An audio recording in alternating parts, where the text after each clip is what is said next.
Jumping into coverage of the aftermath of that EF2 tornado that ripped through Tulsa.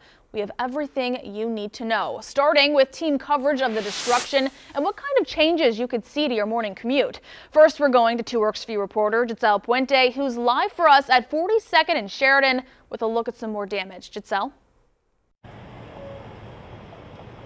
Corey, this is one of the hardest hit areas here in Midtown on Sheridan between 41st and 42nd. You can see some of the damage here behind me, and this big metal frame that flew off a roof is large enough for me to go underneath it and cover me here. Now, a lot of this area is full of debris here at this intersection where light poles snapped off and roofs and walls flew off. Now, the EF2 tornado leveled one of the buildings at Ferguson Plumbing.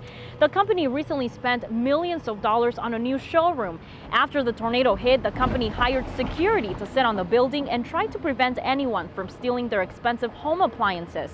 There's damage to the ceiling and walls of that building. Also, the All-Stone Granite and Marble Company across the street was hit pretty hard. Their garage doors and structure was damaged as well. Now, you might want to avoid this area right now. Crews are working to repair some of the light posts here that were snapped off.